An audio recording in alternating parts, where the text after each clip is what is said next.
बेटा साइंस में class 9th science में चैप्टर फर्स्ट मैटर वाला चैप्टर है। मैंने मैटर के बारे में कुछ पहले वीडियो में बताया था। उसमें मैंने सॉलिड, लिक्विड और गैस का डिफरेंस तक बता दिया था। अब हम बात करते हैं change of state of matter. जो भी हमारा मैटर होता है उसको हम सॉलिड, लिक्विड, गैस में चेंज कर सकते हैं। सॉलिड से लिक्विड में, लिक्विड से गैस में, और सॉलिड से लिक्विड, लिक्विड से फिर सॉलिड में भी कर सकते हैं। ऐसे ही लिक्विड को गैस में और गैस से लिक्विड में। उसको हम सॉलिड, लिक्विड, गैस में कैसे चेंज कर सकते हैं? इसके दो तरीके हैं, bye changing temperature and by changing pressure. हम इस प्रोसेस को सॉलिड, लिक्विड, गैस में चेंज करने की प्रोसेस को टेम्परेचर को चेंज करके भी कर सकते हैं और प्रेशर को चेंज करके भी। आओ पहले बात करते हैं बाय चेंजिंग टेम्परेचर। तो हम मैटर की स्टेट चेंज की जा सकती है। तो हमने पहले टेम्परेचर को चेंज किया। इसमें स्टेट कैसे चेंज की जा सकती है? सॉलिड है, जैसे कि आप आइस देख रहे हैं, आइस सॉलिड फॉर्म है। उसको अगर हीट दें हम, तो हीट देने पर, गर्म करने पर उसका टेम्परेचर बढ़ेगा और टेम्परेचर इंक्रीज होने पर वह वाटर में चेंज हो जाएगी, यानी कि लिक्विड फॉर्म में आ जाएगी। फिर उसको और भी हीट दे दें और भी गर्म कर दें तो वह वेपर निकलने लगेंगे। और ये वेपर क्या है? ये वेपर ही गैस है।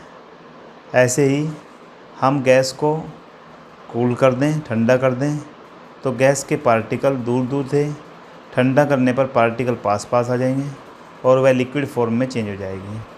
फिर और ठंडा कर दें तो वह ठंडा करने पर सॉलिड फॉर्म में चेंज हो जाएंगे।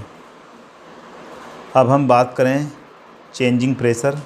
प्रेशर को चेंज करके भी हम मैटर की स्टेट को चेंज कर सकते हैं। जैसे गैस है, गैस का प्रेशर अप्लाई करें हम, गैस पर हम प्रेशर लगाएं, पिस्टन द्वारा उस पर प्रेशर लगाएं, तो उसके पार्टिकल दूर दूर थे, जब उसे हम एक जगह दबाएंगे तो उसके पार्टिकल पास पास आ जाएंगे। और जब गैस के पार्टिकल पास पास आएंगे तो वह लिक्विड फॉर्म बन जाएगा। अब लिक्विड फॉर्म पर फिर और भी ज़्यादा प्रेशर अप्लाई करें तो वह सॉलिड फॉर्म में बदल जाता है, सॉलिड में चेंज हो जाएगा। आओ इसे हम एक एग्जांपल के द्वारा देखते हैं। लिक्विड लाइटर आपने देखा होगा, जो गैस लाइटर होता है जिससे हम सिगरेट वगैरह जलाते हैं। उस लाइटर में क्या होता है? गैस भरी होती है, परंतु गैस लिक्विड फॉर्म में होती है। आपने देखा होगा उसमें लिक्विड फॉर्म होता है। और लिक्विड जब हम एक उसके बराबर में, देखिए आप, इसमें बराबर में दिखाया गया है, एक डायग्राम दिखाया गया है, उसमें लाइटर दिखाया गया है, उसमें गैस भरी हुई है, किस फॉर्म में? लिक्विड की फॉर्म में। जब हम एक काला बटन दबाते हैं तो वह लिक्विड बाहर निकलता है और बाहर निकलने पर पार्टिकल दूर दूर हो जाते हैं, प्रेशर कम हो जाता है, हट जाता है, तो वह लिक्विड से किस फॉर्म में आ जाती है? गैस फॉर्म में। और गैस सी निकलती है क्योंकि अब प्रेशर हट गया और पार्टिकल दूर दूर हो गए। इस तरह से हम गैस लिक्विड पर प्रेशर कम कर दे तो वह गैस बन जाता है, और गैस को प्रेशर बढ़ा दे जाए तो वह लिक्विड बन जाता है। सॉलिड के बात करें तो हमारे पास CO2 सॉलिड गैस है।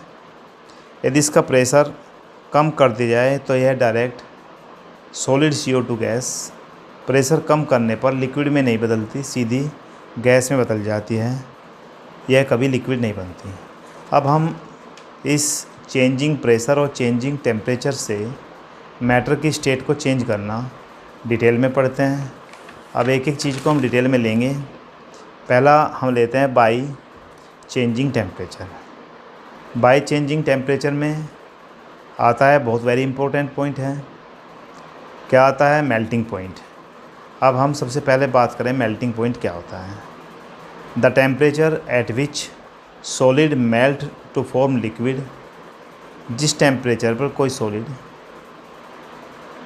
लिक्विड बन जाता है at atmospheric pressure. Atmospheric pressure क्या होता है? जो आपके आसपास का एरिया है उसी को हम एटमॉस्फेरिक प्रेशर कहते हैं। इज कॉल्ड मेल्टिंग पॉइंट, यानी कि ऐसा टेम्परेचर जिस पर कोई सॉलिड मेल्ट होना शुरू कर दें, वही टेम्परेचर क्या कहलाता है? मेल्टिंग पॉइंट कहलाता है। अब बात करते हैं, आपका एक हमने डायग्राम दिखाया गया है। इसमें एक बीकर है, बीकर में कुछ बर्फ़ भर दी गई और उसमें एक थर्मामीटर लगा दिया गया, और थर्मामीटर में हम देखते हैं उसका टेम्परेचर 0 डिग्री सेल्सियस है। उसके बीकर को हमने एक ट्राइपॉड पर रखा, और ट्राइपॉड के नीचे हमने क्या रखा? एक बर्नर रखा, और उसको हमने स्विच ऑन कर दिया जिससे कि गैस जलने लगी। वह बर्नर जलने लगा, वहाँ से हीट निकलती है, और क्या होता है? अब बर्नर ऑन करना है, हम देखेंगे बर्फ़ पिघलना शुरू हो जाती है। बर्फ़ गर्म होगी तो पिघलना शुरू हो जाएगी। फिर हमने टेम्परेचर चेक किया, तो अब भी इसका टेम्परेचर 0 डिग्री सेल्सियस ही है। आप सोच रहे होंगे कि हमने जो हीट दी थी तो टेम्परेचर इंक्रीज होना चाहिए था, परंतु यहाँ तो टेम्परेचर इंक्रीज नहीं हुआ। इसका क्या कारण है? इसका कारण यह है कि वह लेटेंट हीट ऑफ फ्यूजन के रूप में उस सॉलिड को लिक्विड में बदलेगी। अब सबसे पहले हम लेटेंट हीट ऑफ फ्यूजन के बारे में ही पढ़ते हैं, तब इसकी आगे की प्रक्रिया देखेंगे। आपको समझ में आ गया होगा कि हमने बर्फ़ को गर्म किया था, परंतु टेम्परेचर चेंज नहीं हुआ और वह सॉलिड से लिक्विड फॉर्म बनना शुरू हो गई। चलिए अब हम लेटेंट हीट ऑफ फ्यूजन की बात करें, तो लेटेंट हीट ऑफ फ्यूजन में the amount of heat required to change 1 kilogram solid to its liquid state, यानी कि वह हीट जो 1 किलोग्राम सॉलिड को लिक्विड में चेंज करने के लिए आवश्यक होती है। कब आवश्यक होती है?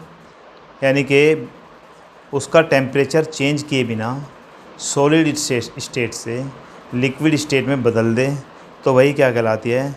Latent heat of fusion. फिर सुन लीजिए, the amount of heat required to change 1 kilogram solid to its liquid state, तो वही क्या कहलाता है? Latent heat of fusion.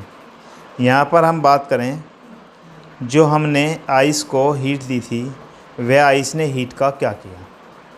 जो हमने बीकर में आइस ली थी और नीचे बर्नर को जलाया था, उसमें हीट गई, तो इस हीट का क्या हुआ? हमारे दिमाग में एक प्रश्न उठा होगा कि वह हीट कहाँ गई, उस हीट का क्या हुआ? उस हीट से आइस ने अपनी स्टेट चेंज की, यानी कि आइस क्या स्टेट थी? Solid state. उससे क्या बना? Liquid state. यानी कि वह जो हमने हीट दी थी उससे उसकी स्टेट चेंज हुई, सॉलिड से लिक्विड में चेंज हो गया। अब उसका टेम्परेचर तब तक 0 डिग्री सेल्सियस रहेगा, हमने थर्मामीटर में देखते रहे उसका टेम्परेचर कब तक 0 डिग्री सेल्सियस बना रहेगा। उसका टेम्परेचर जब तक 0 डिग्री सेल्सियस बना रहेगा जब तक कंप्लीट आइस सॉलिड स्टेट यानी कि चेंज होकर लिक्विड स्टेट में नहीं आ जाएगी। जब पूरी की पूरी आइस सॉलिड से लिक्विड बन जाएगी तब तक उसका टेम्परेचर 0 डिग्री सेल्सियस ही बना रहेगा। यानी कि इस बात से हम कंक्लूजन निकालते हैं कि एक ही काम हो सकता है, या तो स्टेट चेंज होगी या टेम्परेचर चेंज होगा।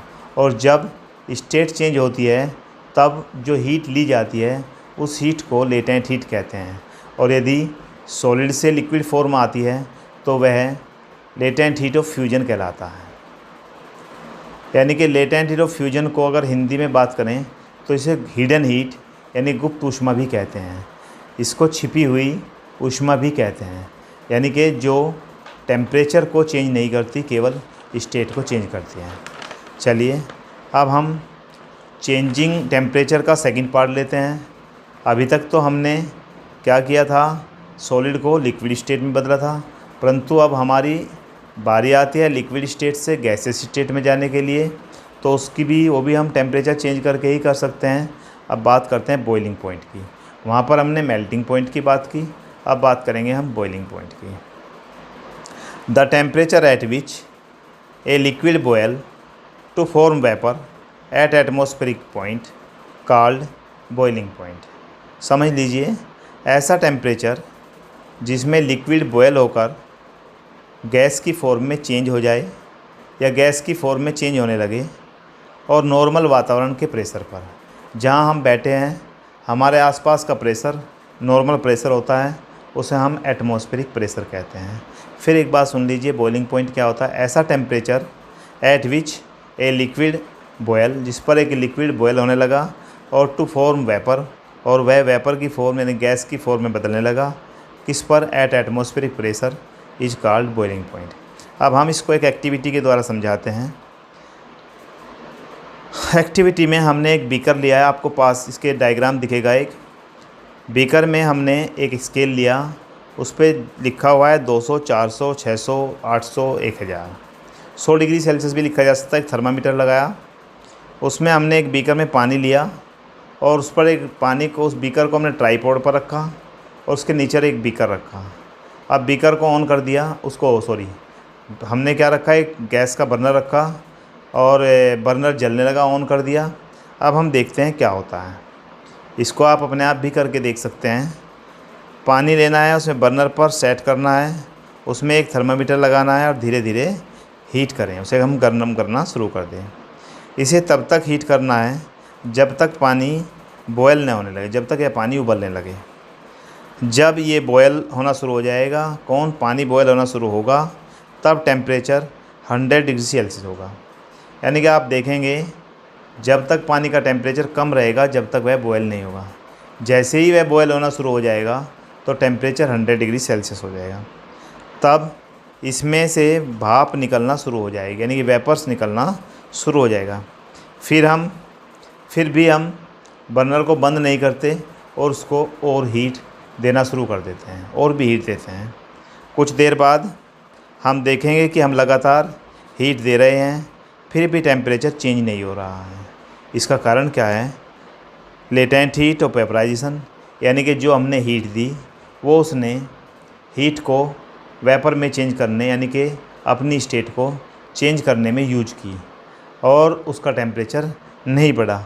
और इस हीट को जो स्टेट चेंज करने में काम आती है, यानी कि लिक्विड से गैसेस स्टेट में जाने में काम आती है, उसे कहते हैं लेटेंट हीट ऑफ वेपराइजेशन। ये क्या होता है latent heat of vaporisation? Extra heat, इसे बोलते हैं हम एक्स्ट्रा हीट। जो हम दे रहे हैं उसका यूज लिक्विड से वेपर बनाने में होता है, न कि टेम्परेचर चेंज करने में। अब हम बात करते हैं लेटेंट हीट ऑफ वेपराइजेशन क्या होता है।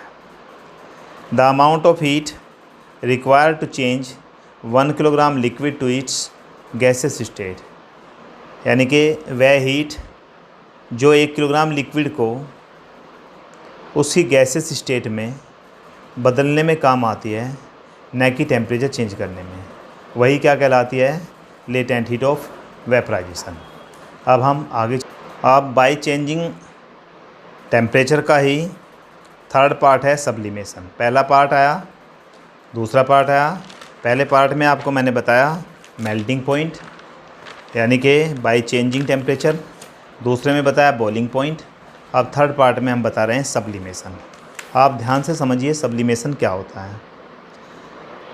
The changing of solid directly vapour on heating. फिर सुन लीजिए, the changing of solid directly to vapour on heating and vapour into solid on cooling without passing through the liquid state is called sublimation. यानी कि यह एक ऐसा process है जिसमें सॉलिड को हीट यानी गर्म करने पर वह सीधा वेपर स्टेट में चला जाता है, लिक्विड स्टेट में नहीं जाता। ऐसे ही गैस को कूलिंग करने पर, ठंडा करने पर वह लिक्विड स्टेट में नहीं जाती, सीधा सॉलिड स्टेट में चली जाती है। इस टाइप के प्रोसेस को सब्लिमेशन कहते हैं। जैसे कि हम बात करें सॉलिड, और सॉलिड को हम हीट दें, वह सीधा गैस में चेंज हो जाए, लिक्विड में न जाए। सॉलिड हीट देने पर सीधा गैस में चेंज हो जाए और गैस को कूल करने पर वह सीधा सॉलिड में चेंज हो जाए। इस टाइप के प्रोसेस को हम सब्लिमेशन कहते हैं। अब हम एग्जाम्पल की बात करें, एक एक्टिविटी की बात करते हैं। हम एक चाइना डिश लेंगे, एक प्याले नुमा होती है चाइना डिश। इसमें हमने सॉलिड अमोनियम क्लोराइड, इसमें हमने क्या रखा? Solid ammonium chloride. अब इसमें ऊपर एक फ़नल जो कीप घर में होता है उस फ़नल को रख दिया उल्टा करके। फ़नल उसके ऊपर हमने एक एक्टिविटी दिखाई हुई है, उल्टा करके रखना है। ऊपर के भाग में कॉटन यानी कि उसके ऊपर हम क्या लगा दें, कॉटन प्लग लगा दें, कॉटन भर देंगे जिससे कुछ भी बाहर न जाए। फिर हम चाइना डिश को किस पे रखेंगे, ट्राइपॉड पर रखेंगे और ट्राइपॉड के नीचे क्या रखेंगे, बर्नर रखेंगे। अब हम बर्नर को ऑन करते हैं और बर्नर की सहायता से जब हम इसे गर्म करेंगे तो इसमें रखा हुआ क्या रखा हुआ है, ammonium chloride. Ammonium chloride liquid बने बिना लिक्विड बने ही भाप बन जाएगा, यानी सॉलिड था। अमोनियम क्लोराइड क्या था, सॉलिड था। यह लिक्विड बने ही बिना ही भाप में चेंज हो जाएगा। फिर बर्नर को बंद कर दें तो फिर देखेंगे जो वेपर बने वो कीप की ठंडी सतह से टकराएगा। जो हमने बर्नर से गर्म किया अमोनियम क्लोराइड को, पहले उसमें से वेपर बने, वो वेपर कहाँ गए, ऊपर गए, परंतु हमने ऊपर उस पर क्या लगा रखा है, कॉटन प्लग लगा रखा है, वो वहीं पर रुक गए। फिर हमने बर्नर को बंद कर दिया। अब धीरे धीरे कीप ठंडा होने लगा। कीप की सतह पर जो वेपर थे वो ठंडे हो गए और वह क्या बन गए, सॉलिड फॉर्म बन गए और कॉटन पर जमा हो जाएंगे। कॉटन के आसपास कॉटन पर क्या हो जाएंगे, जमा हो जाएंगे। जिसमें जैसे इसमें कुछ एग्जाम्पल हैं, जैसे कैम्फर। अब कैम्फर क्या होता है, कैम्फर होता है कपूर। आपने पूजा में देखा होगा कपूर रखा होता है। वह कपूर अगर हम उसको वैसे ही गर्म करें तो वह लिक्विड नहीं बनता, सीधा गैस स्टेट में चला जाता है। अमोनियम क्लोराइड का मैंने आपको एक्टिविटी बता दी कि अमोनियम क्लोराइड कैसे गर्म करने पर पहले भाप में चेंज हुआ, फिर वहाँ पर बर्नर बंद कर दिया, कीप की सतह ठंडी हो गई और ठंडी होने पर भाप से वह सॉलिड फॉर्म बना और आपको वहाँ पर एक पीला पीला सा जमा हुआ दिखाई देगा, जो कि किसके पास, कॉटन प्लग के आसपास। तो हमें पता चल गया कि हमारा अमोनियम क्लोराइड सीधा ठोस सॉलिड से गैस में बदला और गैस से सॉलिड में चेंज हुआ। इसी टाइप से हमारा होता है नैप्थलीन बॉल। आपने देखा होगा जब सीज़न चेंज होता है तो हम अपने कपड़े उठा कर रख देते हैं अलमारी में, तो हम कुछ नैप्थलीन की बॉल वाइट कलर की होती है उन कपड़ों में रख देते हैं। और वे बॉल जब हमने कपड़े अलमारी में रख दिए धीरे धीरे लंबे समय में अपने आप ही गायब हो जाती है। अब आपने विचार किया होगा कि भाई हमने इसमें नैप्थलीन की बॉल रखी थी, वो कहाँ चली गई। अब हमने विचार किया वो कहाँ चली गई, तो इसका मीन्स ये हुआ कि वो धीरे धीरे हीटअप होकर गर्मी पाकर सीधी गैस में बदल गई और सब अलमारी में फैल गई, हमारे कपड़ों में बदबू होने से बच गई और वो नैप्थलीन बॉल धीरे धीरे ख़त्म हो गई। जैसे हम अपने टॉयलेट में भी ओडोनिल की एक डब्बी रख देते हैं और 1 महीने बाद हम देखते हैं कि वो पीस पूरा का पूरा ख़त्म हो जाता है, ना लिक्विड में चेंज हुआ ना वहाँ पर कुछ मिला, तो कहाँ पर गया, वो भी धीरे